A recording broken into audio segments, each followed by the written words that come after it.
여러분, 만약 말입니다. 피를 흘리며 수술대에 오르기 직전에 친딸에게 이런 문자를 받는다면 어떨까요? 죽을 거면 조용히 죽어라. 오늘은 언니 방송 날이다.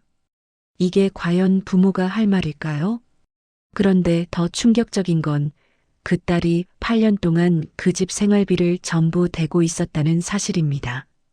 오늘 이야기는 불효 이야기가 아닙니다. 착한 딸이 어떻게 가족의 현금 인출기가 되었는지, 그리고 그 거짓말이 무너지는 순간에 대한 이야기입니다. 본격적인 사연 시작되기 전에 톡톡 화면 터치 2번의 좋아요와 댓글, 구독은 좋은 사연을 만드는데 큰 힘이 됩니다. 지금 부탁립니다. 윤서아, 34살. 대학병원 중환자실 간호사로 일하고 있습니다. 두 아이를 키우는 싱글맘이기도 하죠. 서아는 어릴 때부터 배웠습니다. 부모에게 걱정을 안 끼치는 게 효도라고요. 울어도 조용히, 힘들어도 티내지 않고 살아왔습니다. 초등학교 4학년 때였습니다. 서아는 미술학원에 가고 싶었어요. 친구들이 모두 다니는 그 학원 말입니다. 엄마, 나도 미술학원 다니고 싶어. 엄마는 설거지하던 손을 멈추지도 않았습니다. 서아야, 그건 나중에 해도 된다. 지금은 언니 학원비 내기도 빠듯하구나. 그때 거실에서 언니 하영이가 소리쳤습니다. 엄마, 내 피아노 레슨 시간 바꿔줘야 돼. 친구들이랑 시간 안 맞아. 알았어, 하영아. 엄마가 바로 전화할게. 서아는 그날 이후로 하고 싶은 말을 하지 않게 되었습니다. 어차피 안 된다는 걸 알면서 왜 말을 해? 중학교 2학년 때는 수학여행 문제였습니다. 반 아이들이 모두 들뜬 표정으로 준비물을 이야기할 때 서아는 조용히 집에 돌아왔습니다. 아빠, 수학여행 동의서에 사인해 주세요. 아빠는 신문을 보다 말고 한숨을 쉬었습니다. 서아야, 미안한데 이번에는 좀 힘들 것 같구나. 하영이가 유학 준비한다고 돈이 많이 들어가거든. 괜찮아요, 아빠. 저는 안 가도 돼요. 그래, 우리 서아는 착하네. 내가 알아서 잘해줘서 아빠가 얼마나 고마운지 몰라. 서아는 수학여행 가는 날 학교에 나가지 않았습니다. 집에서 혼자 텔레비전을 보며 라면을 끓여 먹었죠. 나는 문제없는 딸이니까. 나는 알아서 잘하는 딸이니까. 고등학교 때는 더 심해졌습니다. 서아가 대학 진학 상담을 받고 싶다고 하자 엄마가 말했습니다. 서아야, 내가 간호학과 가면 취직도 잘 되고 돈도 빨리 벌잖아. 그렇게 하자. 저는 심리학을 공부하고 싶은데요. 그건 나중에 해도 돼. 지금은 현실적으로 생각해야지. 하영이는 예술하느라 돈이 얼마나 드는데.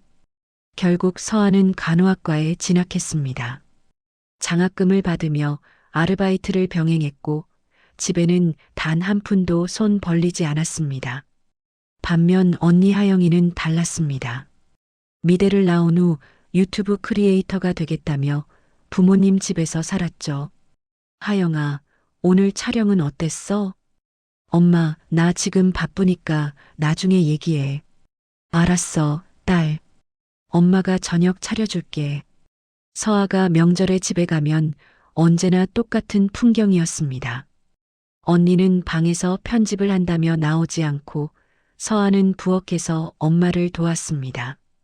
서아야, 설거지 좀 해줘. 언니는 일하느라 바쁘잖아. 네, 엄마. 언니는 일이고 내일은 일이 아닌가 보다. 서아가 25살 되던 해 엄마에게서 전화가 왔습니다. 서아야, 미안한데 이번 달만 좀 도와줄 수 있겠니? 전세 이자 내야 하는데 갑자기 돈이 빠듯해서 말이야. 얼마나 필요하세요? 40만 원만.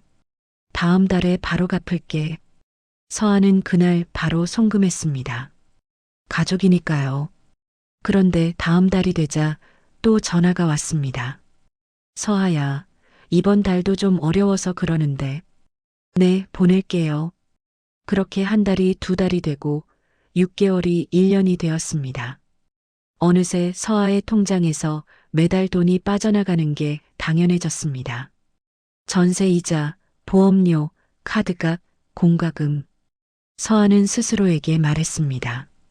가족이니까 이 정도는 해야지. 그러던 어느 날 서아는 친구 미선이를 만났습니다. 서아야, 너 요즘 왜 이렇게 피곤해 보여? 응, 야간 근무가 좀 많아서. 야간 수당 받으면 돈은 많이 모이겠네? 서아는 쓴웃음을 지었습니다. 돈을 모은다고요? 통장 잔액은 언제나 비슷했습니다. 아무리 일해도 늘어나지 않는 숫자들. 미선아, 너희 집은 어때? 부모님한테 용돈 드려? 응, 명절 때 좀 드리고 그러지. 근데 매달 드리지는 않아. 왜? 아니야, 그냥 궁금해서. 서아는 말하지 못했습니다. 자기가 매달 100만 원 넘게 보내고 있다는 걸요. 그게 이상한 건지 당연한 건지조차 확신할 수 없었습니다. 30살 되던 해 서아는 결혼했습니다. 남편 재훈이는 착한 사람이었지만 책임감은 부족했습니다. 첫째 아이가 태어나고 6개월쯤 지났을 때였습니다. 서아야, 미안한데 나 사업 한번 해보고 싶어. 무슨 사업? 친구랑 같이 카페 차리려고. 요즘 잘 되잖아. 돈은 어떻게 할 건데? 우리 모아둔 거 쓰면 되지. 서아는 반대했지만 재훈이는 결국 사업을 시작했습니다. 1년 후 카페는 문을 닫았고 빚만 남았습니다. 미안해, 서아야. 내가 잘못 생각했어. 둘째 아이가 태어나기 한 달 전 재훈이는 집을 나갔습니다. 나는 이렇게 살 자신이 없어. 미안해. 서아는 혼자 남았습니다. 두 아이와 빚을 안고 말이죠. 그때부터 서아는 더 많이 일했습니다. 야간 근무를 늘리고 휴일도 반납했습니다. 그런데도 집으로 보내는 돈은 끊을 수 없었습니다. 엄마가 전화할 때마다 말했거든요. 서아야, 우리도 이제 나이가 들어서 버는 게 없잖니. 내가 좀 도와줘야지. 그래, 나밖에 없으니까. 작년 가을이었습니다. 서아는 아이들 학원비를 내지 못해 원장님께 사정했습니다. 선생님, 이번 달만 좀 늦춰주시면 안 될까요? 어머니, 2달째인데요. 이러시면 저희도 곤란합니다. 그날 밤 서아는 통장을 들여다봤습니다. 15만 원. 다음 주면 월급이 들어오지만 그 돈도 이미 다 쓸 곳이 정해져 있었습니다. 집으로 보낼 돈, 전세이자, 공과금, 아이들 어린이집비. 내 돈인데 왜 내 마음대로 쓸 수가 없지? 그때 언니 하영이의 인스타그램 게시물이 올라왔습니다. 새로 산 명품 가방 사진이었죠. 드디어 장만했어요. 제 자신에 대한 투자. 서아는 핸드폰을 던지고 싶었습니다. 자기 자신에 대한 투자라고요? 그 돈이 어디서 나온 건데요? 나는 뭐지? 나는 대체 뭘 하고 있는 거지? 올해 초였습니다. 서아는 아이들을 어린이집에 맡기고 병원으로 출근했습니다. 그날따라 몸이 천근만근이었죠. 3일째 야간 근무를 서고 있었거든요. 서아 선생님, 괜찮으세요? 안색이 안 좋으신데. 괜찮아요. 오늘만 버티면 되니까요. 간호사실에서 잠깐 쉬고 있는데 엄마에게서 전화가 왔습니다. 서아야, 지금 시간 돼? 네, 엄마. 무슨 일이세요? 아니, 그게 말이야. 하영이가 장비를 새로 사야 한대. 촬영 장비 말이야. 서아는 한숨을 삼켰습니다. 또 시작이구나. 얼마나 필요하신데요? 200만 원 정도면 될 것 같은데. 이번에 하영이가 협찬받기로 했거든. 그럼 바로 갚을 수 있을 거야. 엄마, 저도 지금 여유가 없어요. 아이들 학원비도 밀려 있고요. 아니, 내가 간호사인데 돈이 없어? 얼마나 번다고. 하영이는 지금 사업 시작하는 단계라 돈이 없잖아. 저도 혼자 두 아이 키우는데요. 그러니까 서로 도와야지. 우리가 남이야? 가족이잖아. 서아는 결국 또 송금했습니다. 이번에는 적금을 깼습니다. 아이들 교육비로 모아두던 돈이었죠. 다음 달부터 다시 모으면 돼. 가족이니까. 그런데 한 달이 지나도 연락이 없었습니다. 두 달이 지나도 마찬가지였습니다. 서아가 조심스럽게 물었습니다. 엄마, 저번에 빌려드린 거요. 아, 그거? 서아야, 우리가 그걸 언제 갚아? 하영이 유튜브도 아직 수익이 안 나오고 있고, 그럼 언제쯤 갚으실 수 있어요? 야, 너 지금 엄마한테 돈 받으려고 그러는 거야? 내가 번 돈 가족 좀 도와주는 게 그렇게 아까워? 서아는 더 이상 말하지 못했습니다. 자기가 이상한 사람이 된 것 같았거든요. 내가 잘못 생각한 건가? 가족한테 돈 받겠다고 하는 게 이상한 건가? 봄이 되었습니다. 둘째 아이 유준이가 갑자기 열이 났습니다. 밤늦은 시간이라 응급실로 데려가야 했죠. 선생님, 얼마나 나올까요? 검사 몇 가지 해봐야 할 것 같은데요. 10만 원 정도 생각하시면 됩니다. 서아는 지갑을 열었습니다. 카드 여러 개가 들어 있었지만 한도가 남은 건 하나뿐이었습니다. 다음 주까지만 버티면 돼. 월급 들어오면 괜찮아. 집에 돌아와 아이들을 재운 후 서아는 컴퓨터를 켰습니다. 은행 앱에 들어가 입출금 내역을 확인했죠. 지난 8년간의 기록이 한눈에 보였습니다.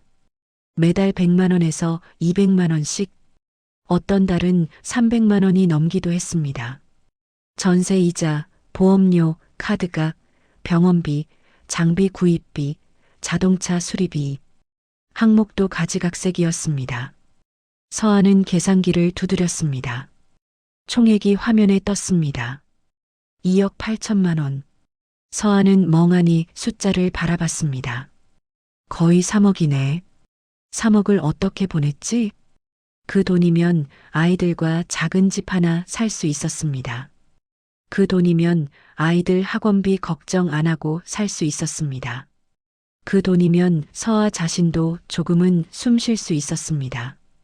그런데 그 돈은 모두 어디로 갔을까요? 언니의 새 카메라로, 부모님의 해외여행으로, 모르는 곳으로 사라졌습니다. 서아는 그날 밤 잠을 이루지 못했습니다. 다음 날 오후 엄마에게서 또 전화가 왔습니다. 서아야, 이번 달 카드값 좀 도와줄 수 있겠니? 엄마, 저 지금 정말 힘들어요. 뭐가 힘들어? 넌 월급 받잖아. 우리는 연금밖에 없어. 하영이도 이제 막 시작하는 단계고. 그럼 언니는요? 언니는 왜 안 도와드려요? 하영이는 지금 투자해야 할 시기야. 나중에 크게 되면 다 갚을 거야. 저는요? 저는 언제 투자 받나요? 야, 너 지금 말투가 왜 그래? 내가 돈 몇 푼 보냈다고 엄마한테 대들어? 서아는 전화를 끊었습니다. 손이 떨렸습니다. 돈 몇 푼? 3억이 몇 푼이야? 그날 저녁 서아는 은행에 갔습니다. 자동이체를 모두 해지했습니다. 전세 이자도, 보험료도, 카드값도 8년 만에 처음으로 내 돈을 내가 관리하기로 했습니다. 집으로 돌아오는 길, 서아는 이상하게 불안했습니다. 내가 잘못한 건가? 가족을 버리는 건가? 하지만 동시에 이런 생각도 들었습니다. 나도 살아야 하는데, 내 아이들도 먹여 살려야 하는데, 그날 밤부터 전화가 폭주하기 시작했습니다. 엄마, 아빠, 심지어 언니까지. 서아야, 왜 이체가 안 됐어? 은행에 문제 생긴 거야? 아니요, 제가 중단했어요. 뭐, 너 지금 무슨 짓이야? 집안에 큰일 나겠다. 엄마, 저도 제 생활이 있어요. 생활? 내 생활이 가족보다 중요해? 너 요즘 이상하다. 정말. 서아는 전화를 받지 않기 시작했습니다. 문자도 읽지 않았습니다. 그런데 며칠 후 친척 고모에게서 전화가 왔습니다. 서아야, 너 요즘 집에 연락도 안 하고 그런다며? 무슨 일 있니? 아니요, 고모. 저는 괜찮아요. 너희 엄마가 그러시는데 내가 요즘 좀 이상하대. 정신적으로 힘든 거 아니야? 혹시 우울증이나 그런 거? 서아는 전화를 끊었습니다. 이제 서아가 문제 있는 사람이 되어 있었습니다. 돈을 끊었다는 이유만으로요. 며칠 후 어린이집에서 전화가 왔습니다. 어머니, 혹시 아이들 보호자 변경 신청하신 거 맞으세요? 네. 무슨 말씀이세요? 할머니 성함으로 보호자 변경 신청서가 들어왔는데요. 어머니 서명이 되어 있어서요. 서아는 그 순간 온몸이 얼어붙었습니다. 제가 신청한 거 아닙니다. 제 서명 위조된 겁니다. 네. 그럼 어떻게 된 일이죠? 제가 지금 바로 가겠습니다. 서아는 어린이집으로 달려갔습니다. 신청서를 확인해 보니 엄마 이름으로 되어 있었습니다. 서아의 서명은 분명 서아 것처럼 보였지만 서아가 쓴 게 아니었습니다. 원장님, 이거 법적으로 문제 있는 거 아닌가요? 그러게요. 어머니, 가족 간에 무슨 일이 있으신 건가요? 서아는 그날 집으로 돌아와 모든 서류를 챙겼습니다. 아이들 등본, 통장, 인감증명서, 집에 있던 도장도 모두 가져왔습니다. 이제 싸움이 시작됐구나. 돈 문제가 아니라 아이들 문제가 됐어. 그날 밤 서아는 변호사 사무실 전화번호를 찾아봤습니다. 법적으로 대응해야 할지도 모른다는 생각이 들었거든요. 하지만 상담 비용을 보고 한숨을 쉬었습니다. 이것도 돈이네. 모든 게 다 돈이야. 다음 날 새벽 서아는 아이들을 깨워 어린이집에 데려다 줬습니다. 큰아이 유진이가 물었습니다. 엄마, 우리 할머니 집 언제 가요? 유진아, 당분간은 못 갈 것 같아. 왜요?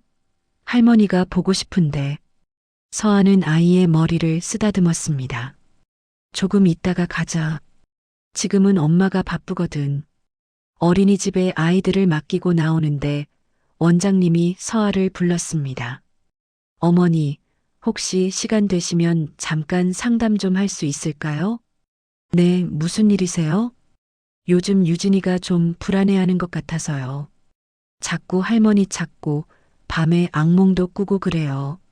서아는 가슴이 철렁했습니다. 아이들도 느끼고 있구나. 집안 분위기를. 제가 신경 쓰겠습니다. 죄송해요. 아니에요, 어머니. 다만 아이들한테는 안정적인 환경이 중요하니까요.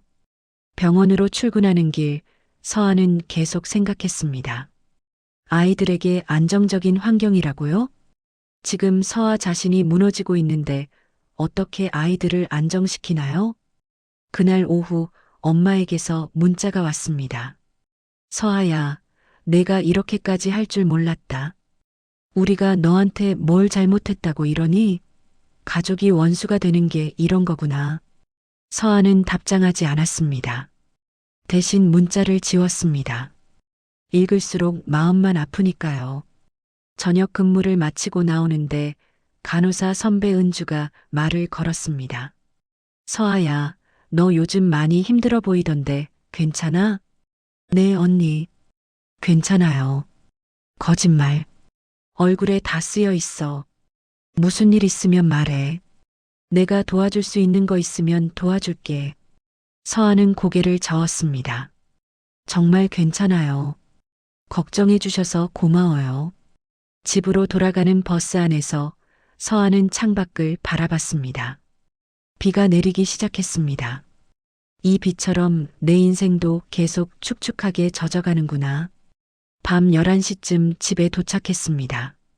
아이들은 이미 잠들어 있었고 베이비시터 아주머니가 기다리고 있었습니다.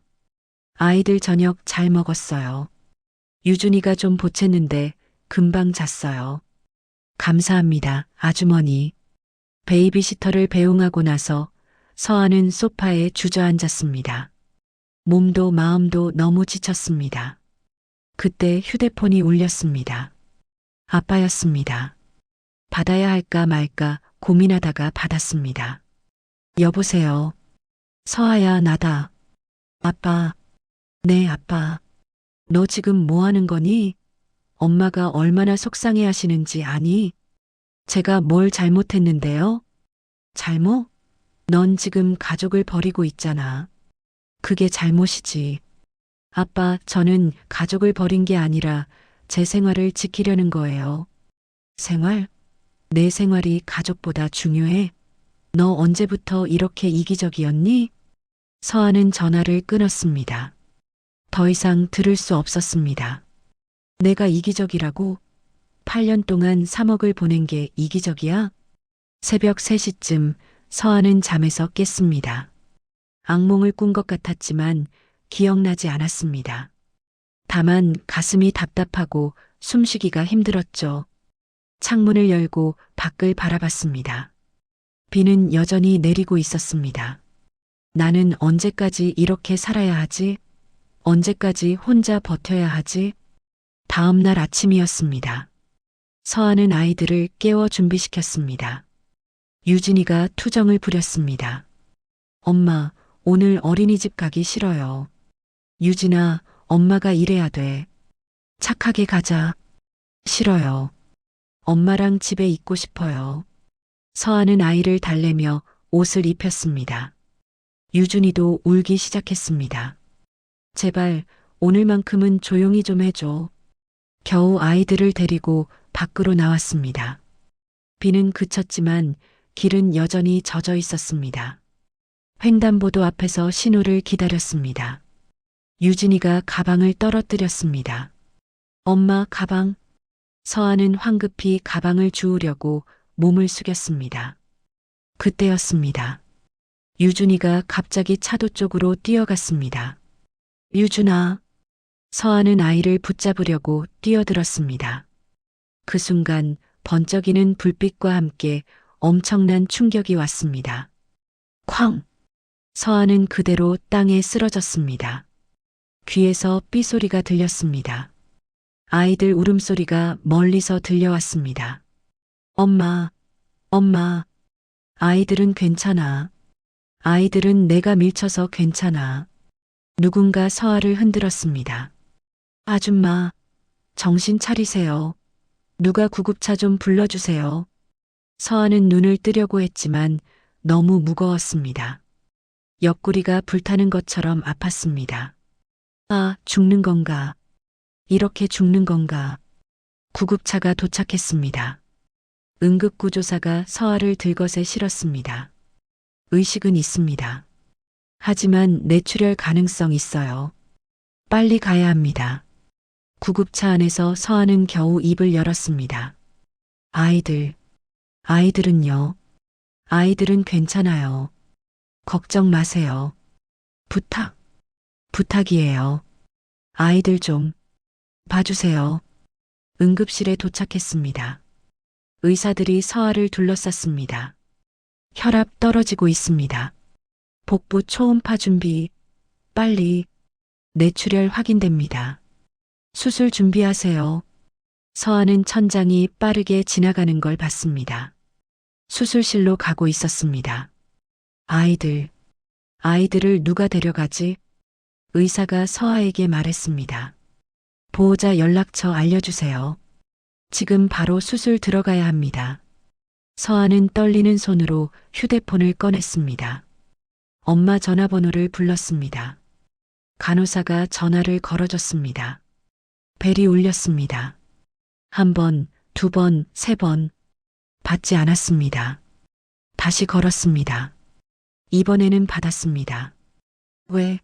지금 바쁘다고 했잖아. 엄마, 저 사고 났어요. 지금 수술 들어가요. 아이들 좀 데려가 주세요. 뭐? 사고? 그게 지금 내 문제야? 너 혼자 알아서 해. 오늘 하영이 중요한 방송 있다고 했잖아. 엄마, 제발이요. 아이들이. 됐어. 나중에 얘기하자. 전화가 끊겼습니다. 서아는 멍하니 천장을 바라봤습니다. 그리고 가족 단톡방에 문자가 왔습니다. 엄마가 보낸 거였습니다. 죽을 거면 조용히 죽어라. 오늘은 하영이 방송 날이다. 괜히 집안 분위기 망치지 마라. 서아는 그 순간 모든 걸 깨달았습니다. 자기는 딸이 아니었습니다. 자기는 가족이 아니었습니다. 자기는 그저 돈을 대는 현금 인출기였을 뿐입니다. 나도 죽어가도 그들에게는 방송이 더 중요했습니다. 마취가 들어가기 시작했습니다. 의식이 흐려졌습니다. 마지막으로 서아는 생각했습니다. 이제 끝이구나. 모든 게. 서아는 눈을 떴습니다. 천장이 하얗게 보였습니다. 병실이었습니다. 옆에서 누군가 말했습니다. 깨어나셨네요. 다행이에요. 간호사였습니다. 서아와 같은 병원에서 일하는 후배 미경이었죠. 미경아, 여기가 중환자실이에요. 수술 잘 끝났어요. 뇌출혈 심했는데 다행히 빨리 발견돼서 괜찮아졌어요. 서아는 천천히 기억을 되살렸습니다. 사고, 아이들, 그리고 그 문자. 아이들은 어떻게 됐어? 걱정 마세요. 아이들은 괜찮아요. 지금 이웃집 아주머니가 봐주고 계세요. 이웃집? 네, 사고 났을 때 그 아주머니가 아이들 데리고 경찰서 갔다가 언니 연락처 찾아서 연락하셨어요. 서아는 눈물이 났습니다. 가족보다 이웃이 더 나은 세상이구나. 며칠 후 서아는 일반 병실로 옮겨졌습니다. 선배 은주가 과일을 들고 찾아왔습니다. 서아야, 많이 놀랐지? 그래도 살아서 다행이다. 언니, 제가 폐를 끼쳤네요. 무슨 소리야? 우리 동료인데. 그나저나 보호자는 안 오셨어? 서아는 고개를 저었습니다. 가족들이 바빠서요. 은주는 이상하다는 표정을 지었지만 더 묻지 않았습니다. 아이들은 당분간 우리 부서 사람들이 돌아가면서 봐줄게. 걱정하지 마. 정말요? 너무 감사해요, 언니. 뭘? 서로 돕고 사는 거지. 은주가 돌아가고 나서 서아는 휴대폰을 확인했습니다. 부재중 전화가 50통이 넘었습니다. 모두 엄마, 아빠, 언니였습니다. 문자도 수십 개가 와 있었습니다. 첫 번째 문자를 열었습니다. 엄마였습니다. 서아야, 내가 병원에 있다는 얘기 들었다. 우리한테 왜 말 안 했니? 가족이 원수가 되는 게 이런 거구나. 서아는 웃음이 나왔습니다. 죽을 거면 조용히 죽으라던 사람이 이제 와서 가족 타령이라니요. 두 번째 문자는 아빠였습니다. 서아야, 너 정말 이러려고 이러니? 부모 마음이 얼마나 아픈지 아니? 어서 전화해라. 세 번째는 언니였습니다. 서아야, 내가 지금 뭐 하는 거야? 엄마 아빠가 얼마나 걱정하시는데. 좀 철 좀 들어라. 서아는 휴대폰을 내려놓았습니다. 이 사람들은 진짜 걱정하는 게 아니었습니다. 돈줄이 끊긴 게 걱정인 거였죠. 일주일이 지났습니다. 서아는 퇴원했습니다. 아직 몸은 불편했지만 병원비가 부담스러웠거든요. 집으로 돌아오니 아이들이 뛰어왔습니다. 엄마 왔어. 유진아, 유준아. 엄마 아파서 천천히 안아야 해. 아이들은 조심스럽게 서아를 안았습니다. 이 아이들만 있으면 돼. 다른 건 필요 없어. 그날 저녁 엄마에게서 전화가 왔습니다. 이번에는 받았습니다. 여보세요. 서아야, 나다. 엄마, 너 퇴원했다며? 네, 엄마. 그래, 다행이네. 그나저나 이번 달 이체가 또 안 됐더라.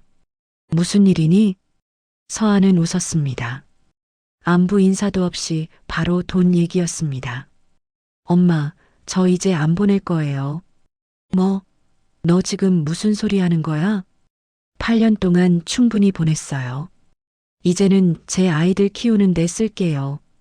야, 너 미쳤니? 우리가 너 키운 건 생각 안 하고? 키워주셔서 감사해요. 하지만 그건 부모의 의무였어요. 제가 평생 갚아야 할 빚이 아니에요. 뭐, 지금 이게 무슨 소리야? 너 정말 불효녀 되려고 작정했구나. 불효요? 3억 가까이 보낸 게 불효인가요? 아, 그게 지금 돈이야? 가족 사이에. 그럼 가족이 죽을 거면 조용히 죽으라고 하나요?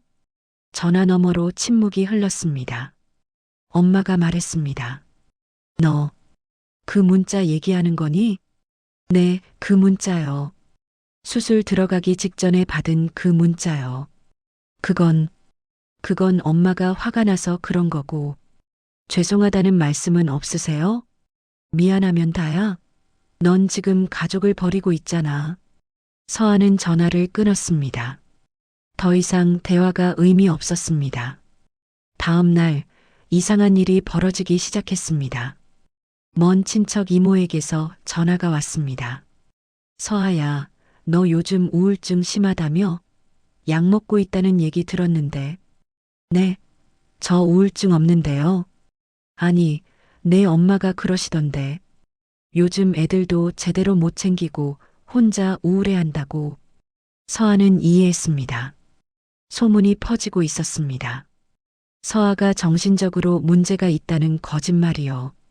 고모에게서도 전화가 왔습니다. 서아야, 너 남자 새로 만났다며? 그래서 애들 할머니한테 맡기려고 한다고? 고모, 그게 무슨 말씀이세요? 저 누구도 안 만나요. 그럼 내 엄마가 왜 그런 말씀을 하셔? 걱정돼서 그러시는 거잖아. 서아는 깨달았습니다. 이제 서아를 나쁜 사람으로 만들려는 거였습니다. 아이들을 제대로 못 키우는 문제 있는 엄마로 말이죠. 일주일 후 결정타가 왔습니다. 법원에서 등기 우편이 도착했습니다. 양육권 관련 조정 신청서였습니다. 신청인은 서아의 부모였습니다. 사유란에는 이렇게 적혀 있었습니다. 모친의 정신적 불안정 및 양육 능력 부족으로 인한 아동 복지 우려.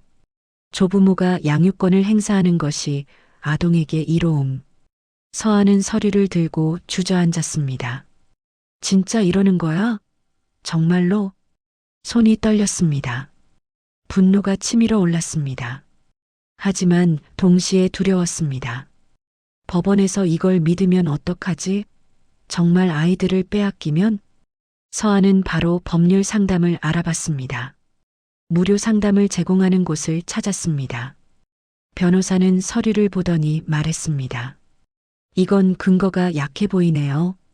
하지만 방심하면 안 됩니다. 상대방이 증거를 만들어낼 수 있거든요. 증거요? 네, 예를 들어 당신이 아이들을 방치했다는 이웃 증언이나 정신과 치료 기록 같은 거요. 저는 정신과 다닌 적 없는데요. 그걸 증명해야 합니다. 그리고 당신이 아이들을 잘 키우고 있다는 증거도 필요하고요. 서아는 집으로 돌아와 모든 서류를 정리하기 시작했습니다. 아이들 건강검진 기록, 어린이집 출석부, 예방접종 증명서, 그리고 가장 중요한 것, 지난 8년간의 송금 내역이었습니다. 이제 싸움이다. 제대로 된 싸움. 서아는 은행에 가서 모든 거래 내역을 출력했습니다. 8년치였습니다. 두꺼운 파일로 3권이나 됐죠. 항목별로 정리했습니다. 전세이자, 보험료, 카드값, 병원비, 장비비, 자동차 수리비, 여행경비, 날짜와 금액, 그리고 당시 주고받은 문자 메시지까지 모두 캡처했습니다. 마지막으로 그 문자. 죽을 거면 조용히 죽어라. 서아는 그 문자를 크게 출력했습니다. 이게 증거야. 내가 어떤 사람들한테 당했는지 보여주는 증거. 밤늦게까지 작업했습니다. 정리하면서 다시 한번 깨달았습니다. 총 2억 8천만 원. 거의 3억에 가까운 돈이었습니다. 이 돈으로 아이들 대학까지 보낼 수 있었어. 집도 살 수 있었어.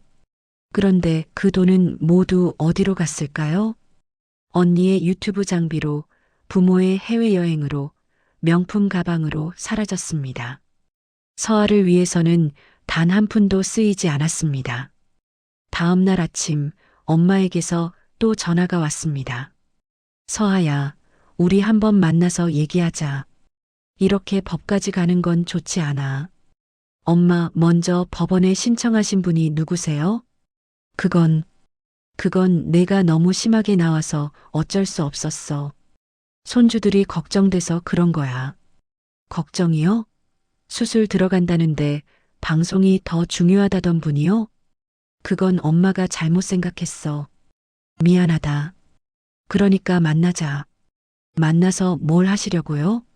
또 돈 달라고 하시려고요? 아, 너 지금 엄마한테 하는 말이 그게 뭐야? 사실이잖아요. 엄마는 저를 딸로 본 적이 없어요. 현금 인출기로 봤죠. 서아는 전화를 끊었습니다. 이제는 흔들리지 않았습니다. 나는 더 이상 착한 딸이 아니야. 살아남아야 할 엄마야. 한 달이 지났습니다. 외할아버지의 49제가 다가왔습니다.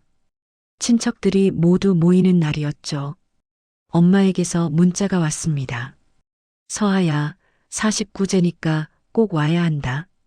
할아버지를 위해서라도 와라. 가족이 다 모이는 자리야. 서아는 오랫동안 고민했습니다. 가야 할까 말아야 할까?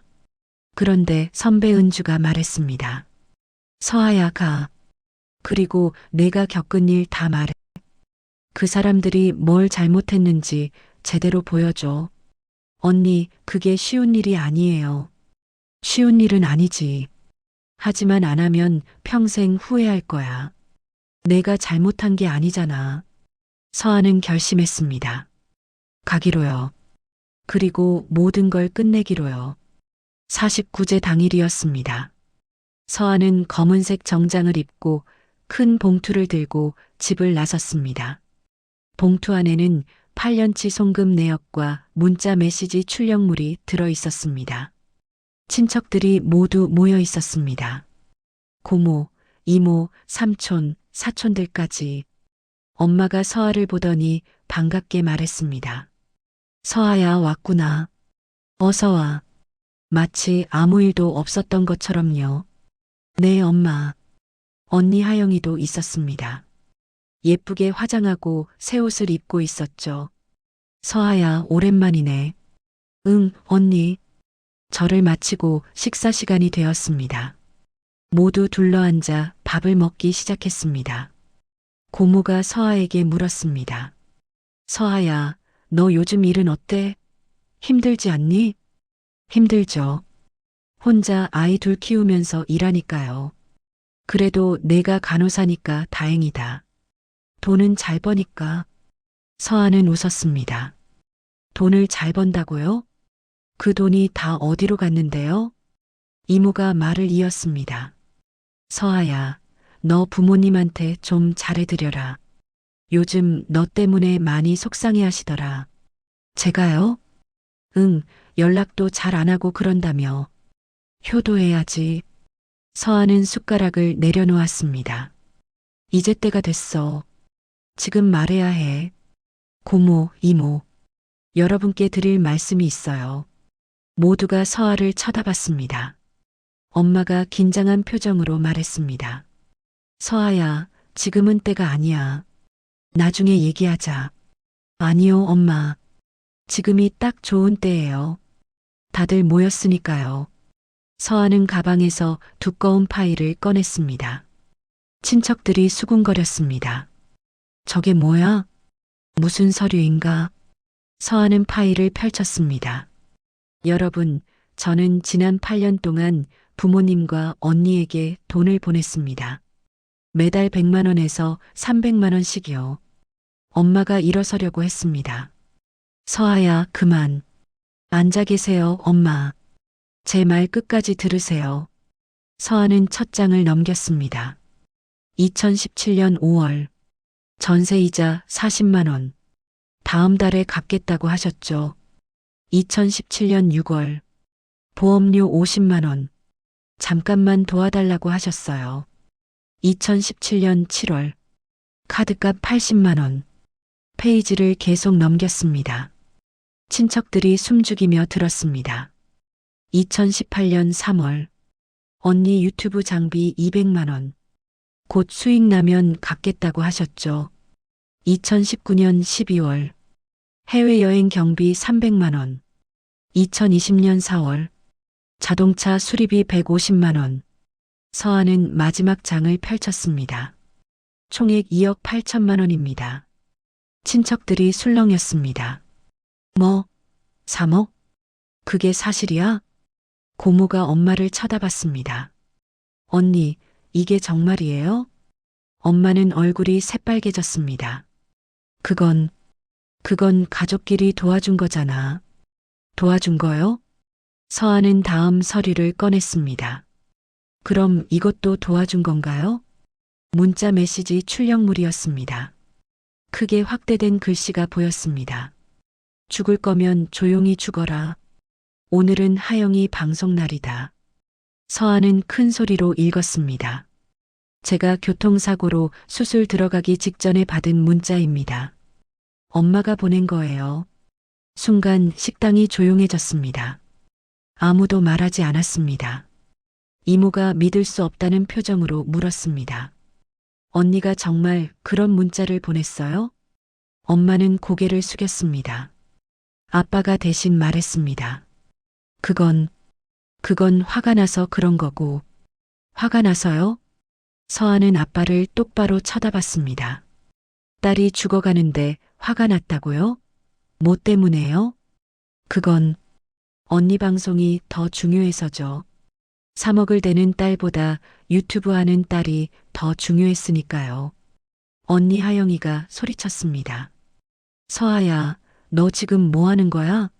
집안 망신시키려고? 망신이요? 서아는 웃었습니다. 언니야말로 뭐 했어요?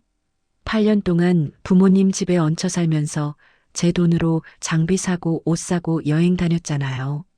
나는 나중에 갚으려고 했어. 언제요? 10년 후요? 20년 후요? 하영이는 대답하지 못했습니다. 삼촌이 조심스럽게 물었습니다. 그래도 서아야, 가족끼리 그렇게까지 할 필요는 없지 않았니? 삼촌, 그럼 저는 어떻게 해야 했어요? 계속 참고 살아야 했나요? 그게 아니라, 제 아이들이 학원비 못 내서 쫓겨나도 괜찮았어야 하나요? 제가 밥 굶어도 계속 보내야 했어요? 서아의 목소리가 떨렸습니다. 저도 사람이에요. 저도 엄마예요. 제 아이들 지킬 권리 있어요.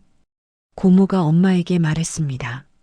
언니, 이건 너무한 거 아니에요? 딸한테 이렇게까지 하면 어떡해요? 엄마는 울먹였습니다. 나도 어쩔 수 없었어. 하영이 뒷바라지 하느라. 뒷바라지요? 30 넘은 어른을 뭘 뒷바라지해요? 이모가 날카롭게 말했습니다. 그리고 서아는요? 서아는 혼자 두 아이 키우면서 일하는데 아무도 안 도와줬잖아요. 아빠가 변명했습니다. 그래도 서아는 잘 살고 있잖아. 월급도 받고 그 월급을 다 여기로 보냈는데요. 서아가 소리쳤습니다. 저는 아무것도 없어요. 집도 없고 저축도 없어요. 다 이 집으로 왔어요. 친척들이 서로 얼굴을 쳐다봤습니다. 누구도 서아의 부모 편을 들지 않았습니다. 엄마가 울면서 말했습니다. 서아야, 엄마가 잘못했어. 미안해. 그러니까 이제 그만.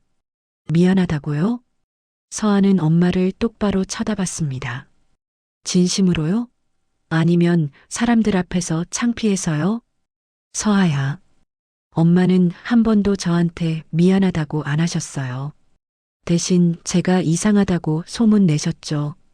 정신병 있다고, 애들 못 키운다고. 그건 내가 너무 심하게 나와서. 제가요? 제가 심했어요?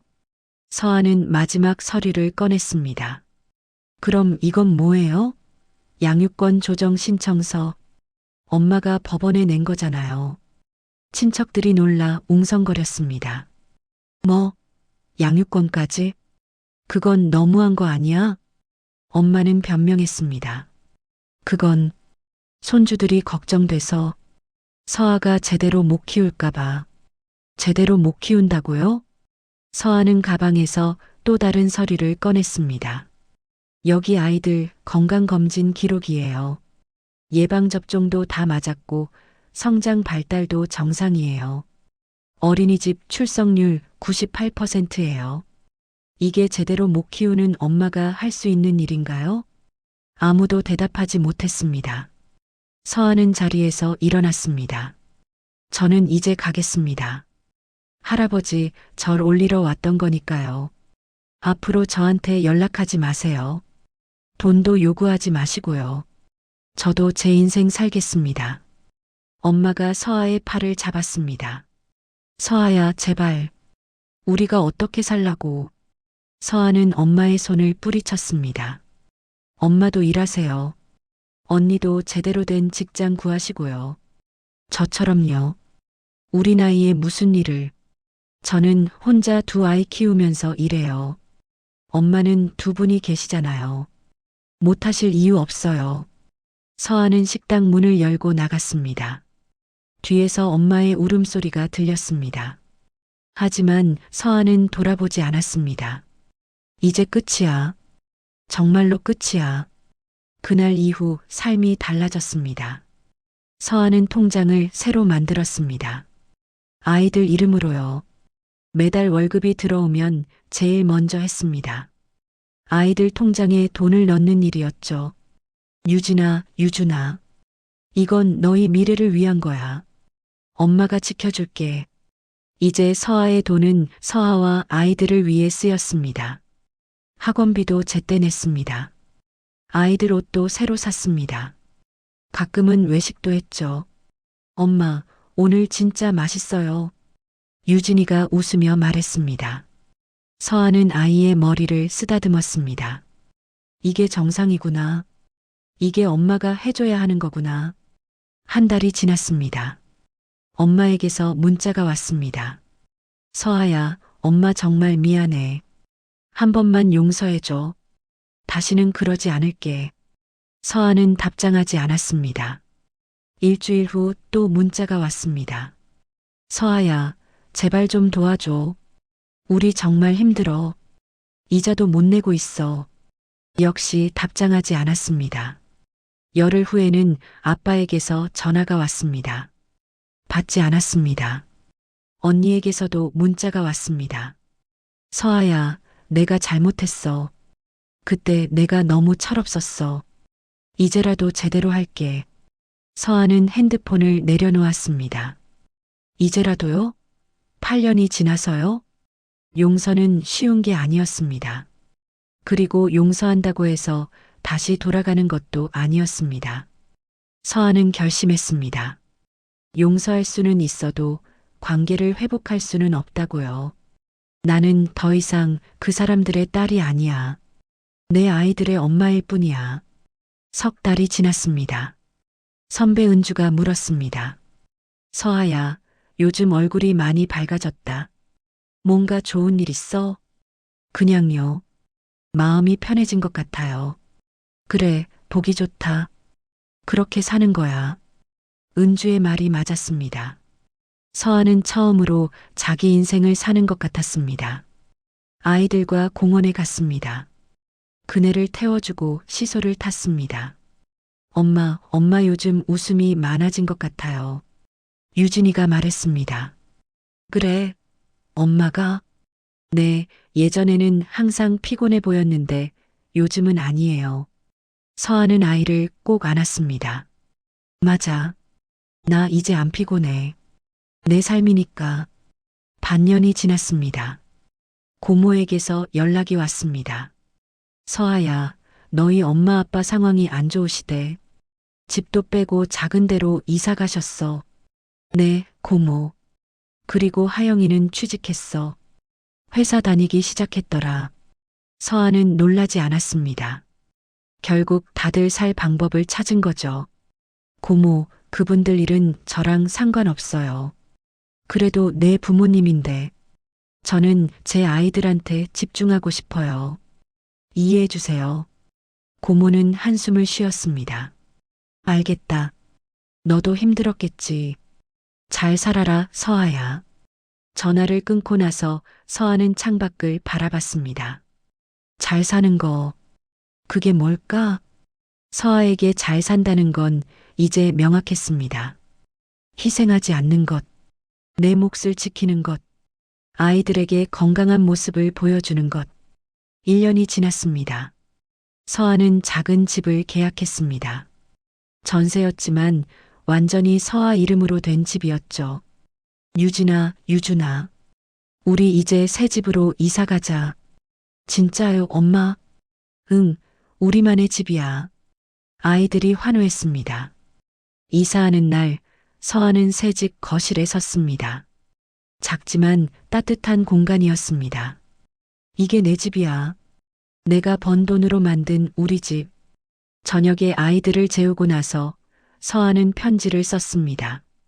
아이들에게 주려는 편지였습니다. 나중에 커서 읽으라고요. 편지에는 이렇게 적었습니다.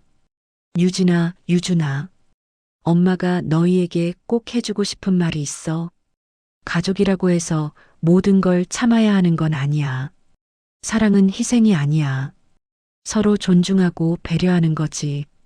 만약 누군가 너희를 힘들게 한다면 가족이라도 거리를 둬도 돼. 그게 나쁜 게 아니야. 그게 너희 자신을 지키는 거야.